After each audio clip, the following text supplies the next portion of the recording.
Deixa eu te contar um segredo. A BIS tem a melhor solução de multibenefícios flexíveis para o seu colaborador e para a sua empresa. O colaborador ele tem um cartão de benefícios com a marca e as cores do seu negócio, com bandeira Visa. E ele também pode ser integrado nas carteiras digitais.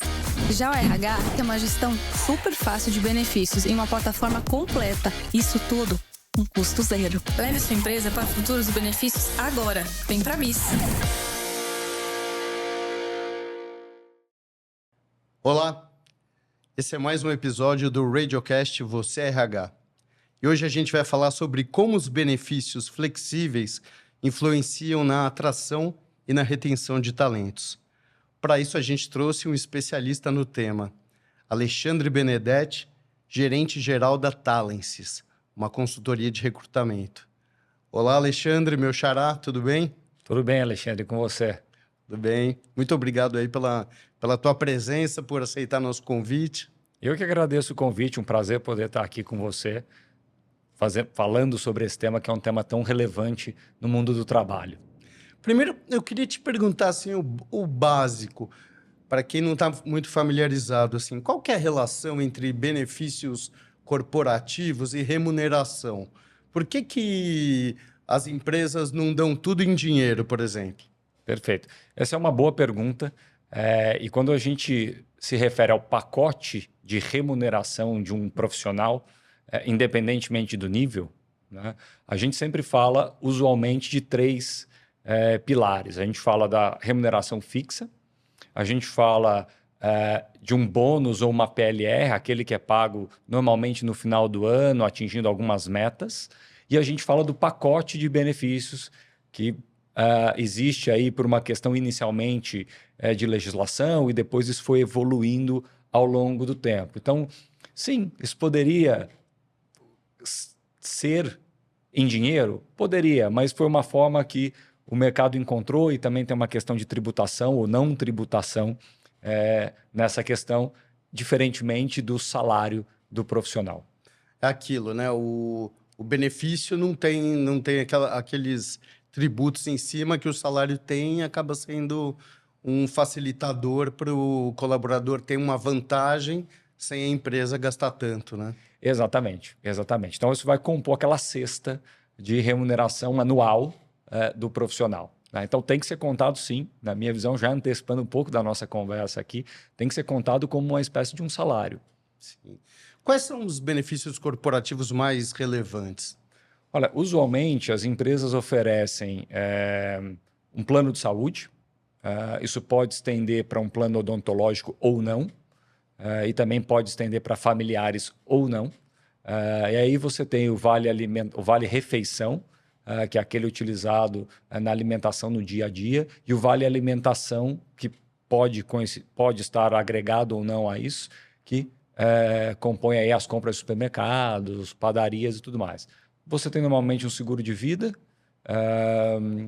e alguma coisa relacionado ou ligado a transporte e mobilidade, que pode ser o transporte em si, ou pode ser, por exemplo, um estacionamento no local, e aí pode também ir para combustível. Então, isso vai cascateando, mas normalmente está ligado à saúde, alimentação e mobilidade. Como saber, Alexandre, se os benefícios que a empresa está oferecendo são realmente os que atendem às necessidades dos seus colaboradores? Olha, essa é uma excelente pergunta e cada vez mais, né, as áreas de recursos humanos têm olhado para esse tema.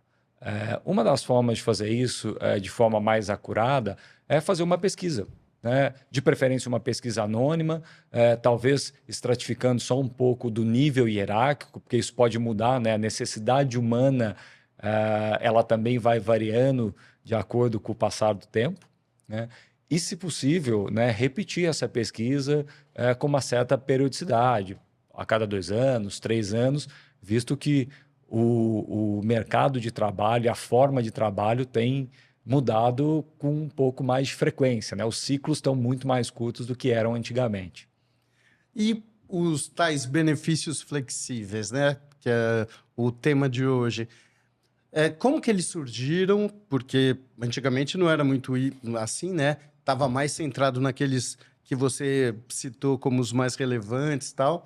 E por que que agora está uma onda? Tem empresas especializadas em benefícios flexíveis. O que que aconteceu?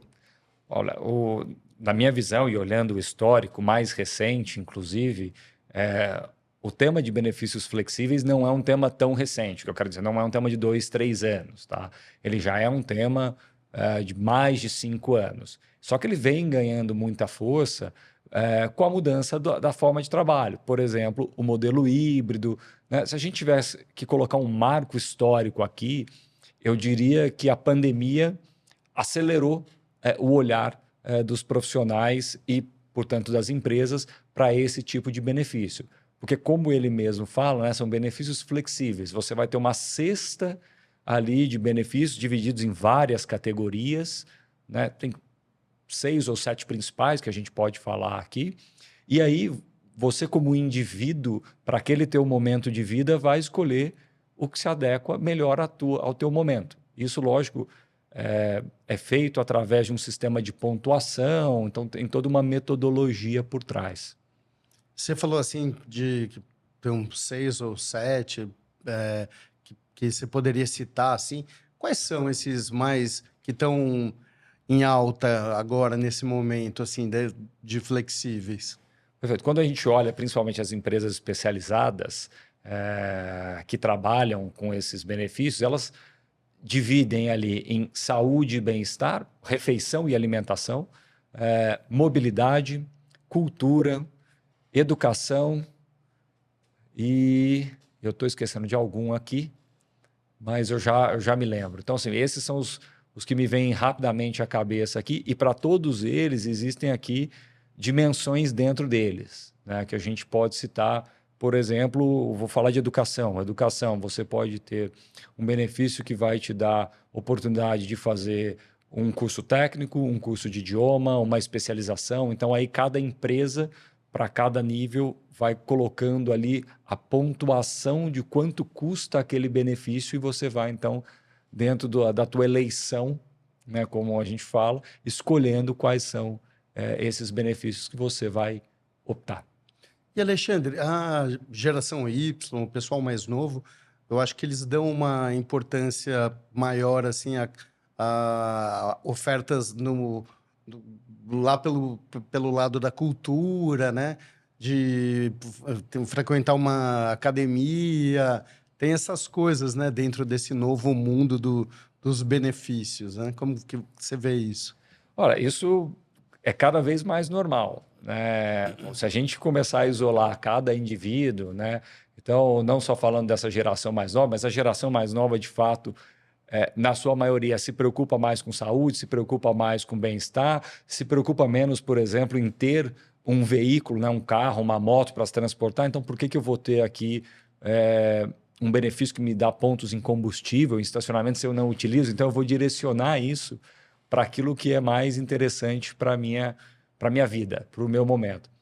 A gente sabe de casos, né, e a gente tem também na nossa própria empresa, pessoas, por exemplo, que optam por um plano de saúde mais simples, então com uma curva de pontos menor, porque são dependentes de outra pessoa em um outro plano de saúde. Então, de novo, a pessoa vai se adaptando ali à realidade dela e escolhendo o que é melhor para aquela fase dela como indivíduo, né? E isso vai evoluindo, isso não é um cenário estático, tá?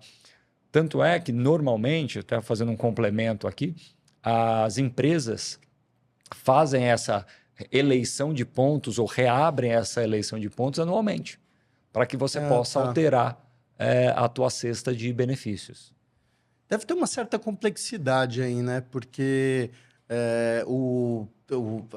a força de trabalho é muito plural, né? E cada um tem uma necessidade diferente, né? Tem o cara que quer frequentar uma academia e tem outro que, para ele, isso não faz o menor sentido, né? Acho que, sim. Como você vê isso?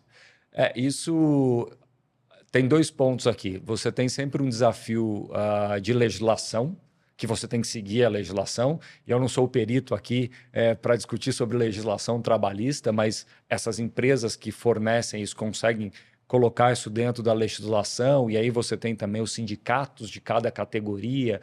Então, a área de recursos humanos, principalmente que está ligada à remuneração e benefícios, tem que ter um olhar muito forte para isso.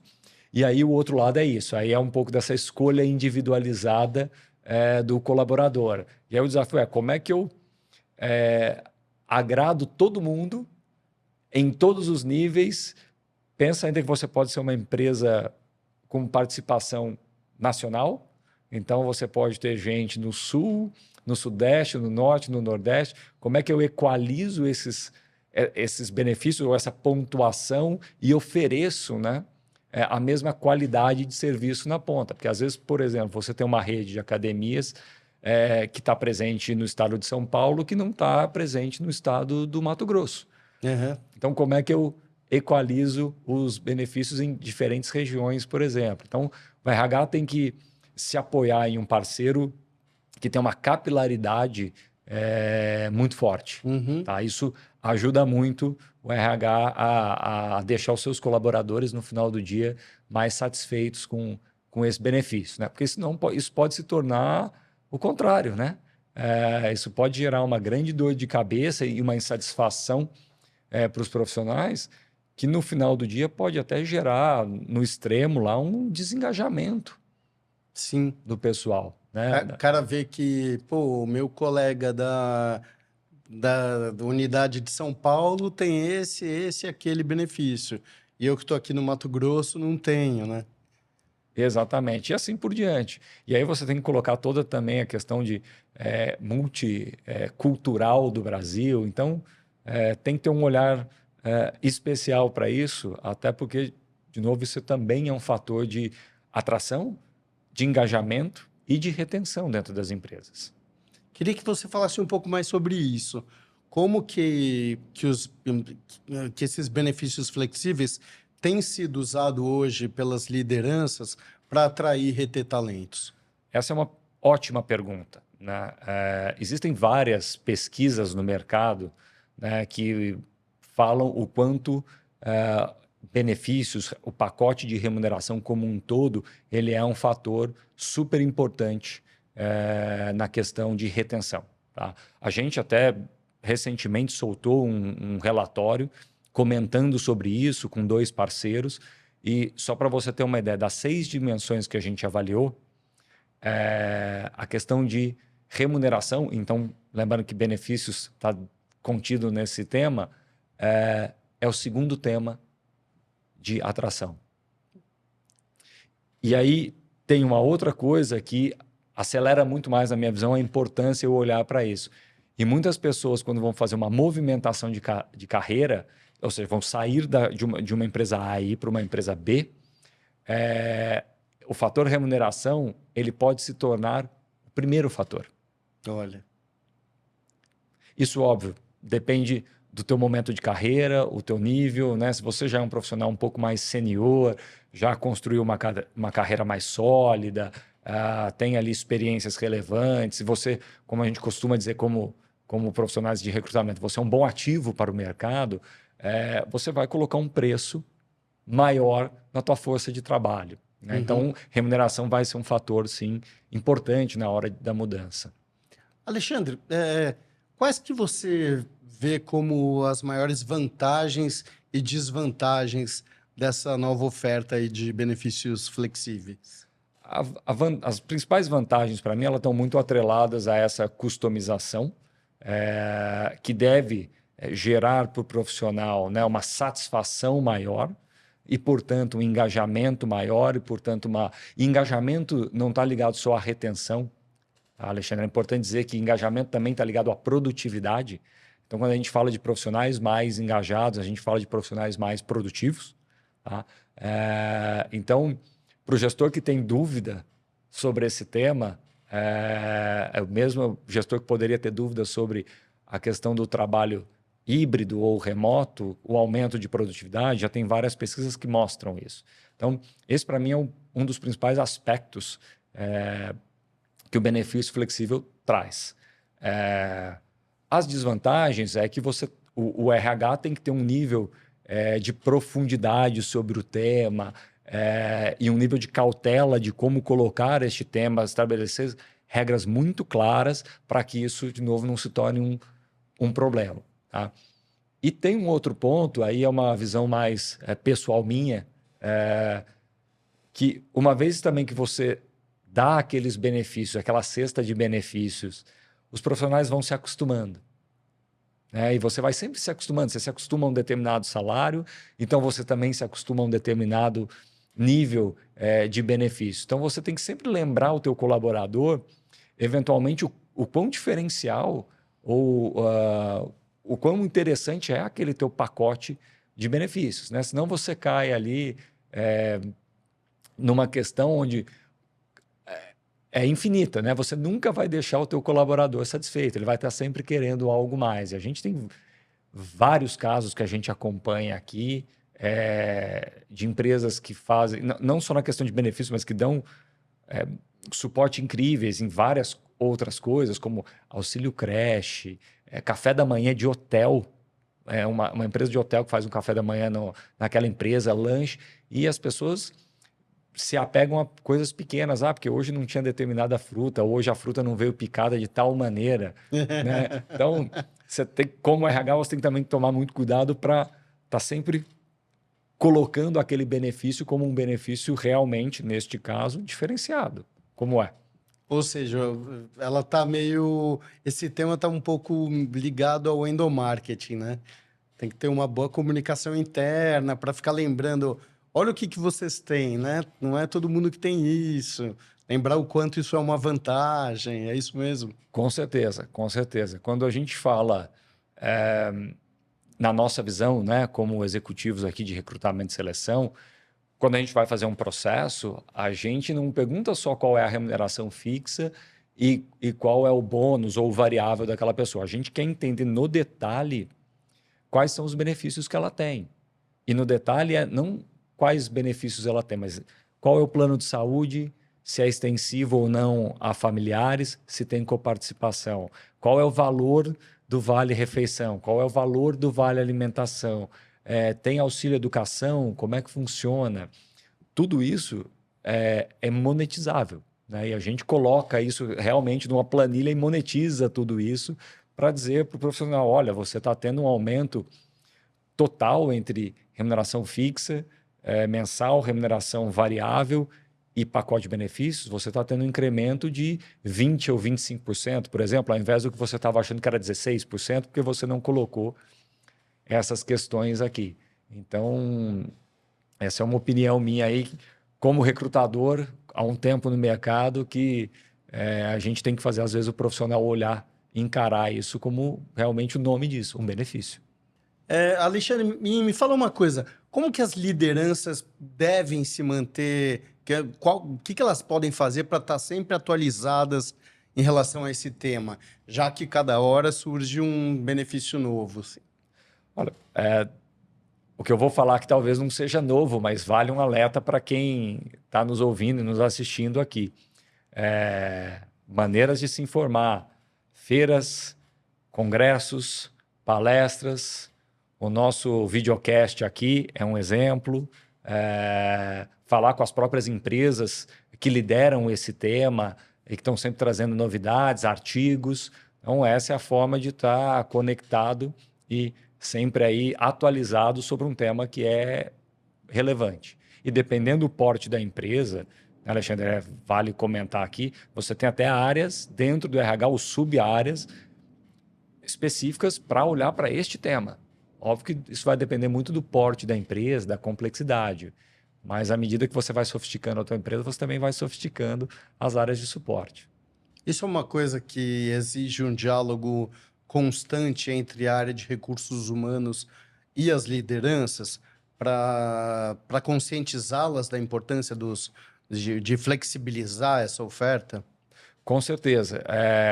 Vale sempre lembrar para esse e para outros temas relacionados a pessoas, gente em gestão ou recursos humanos, né? São as palavras que a gente usa para essa área, que o RH, ou recursos humanos, ele é uma área de suporte. Então, ela está lá para suportar uma liderança. Então, na minha visão, tem que ser uma via de duas mãos. O próprio líder pode trazer aquela percepção que ele teve, que está tendo algum ruído, ou que ele está perdendo profissionais da equipe dele por essa questão, buscar a solução com o RH. O RH também tem que trazer essas atualizações. Então, para mim, é uma via de mão dupla, né? Assim, a informação ela tem que fluir para ambos os lados, tá? E, óbvio, eles têm que trabalhar em parceria. Os dois têm que trabalhar juntos aqui nessa questão para também entender a real dor, se é uma dor daquela área, se é uma dor de uma região ou se é uma dor da companhia como um todo. Eu te falei que isso é um fenômeno razoavelmente recente aqui no Brasil, né?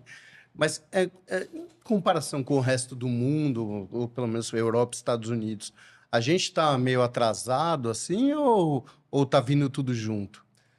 Essa é uma ótima pergunta, né? Quando a gente separa países mais desenvolvidos de países menos desenvolvidos, não dá para te falar aqui que é uma correlação direta no sentido numérico, mas quanto mais desenvolvido aquele país, você tem o suporte do governo para serviços como saúde, educação. Então, você não precisaria ter um pagamento à parte, que é o que acontece do nosso lado aqui no Brasil, para a maioria dos trabalhadores, né? Onde, infelizmente, a gente ainda tem um serviço público que fica aquém, né? Quando a gente coloca isso na média no país.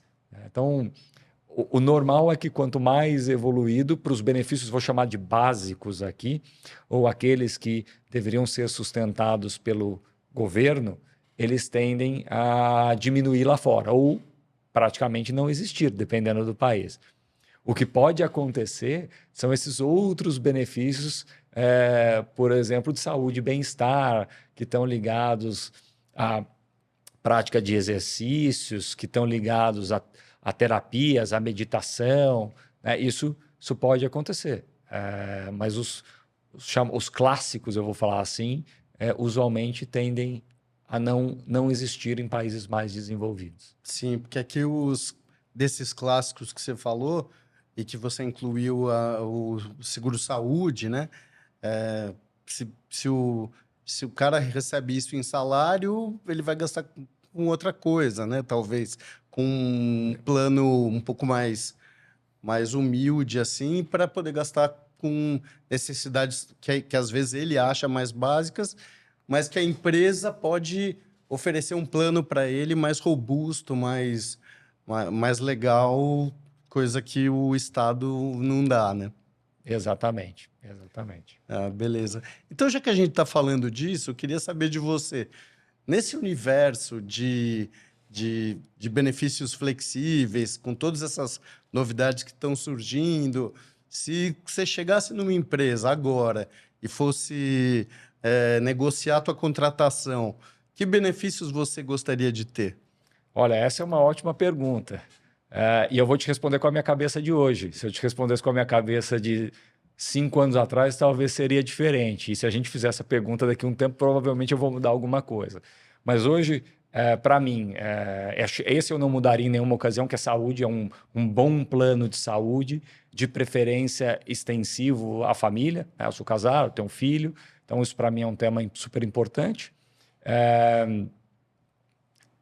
Eu gosto muito de fazer esporte, sempre fiz esporte a minha infância toda e ainda continuo, sou um praticante.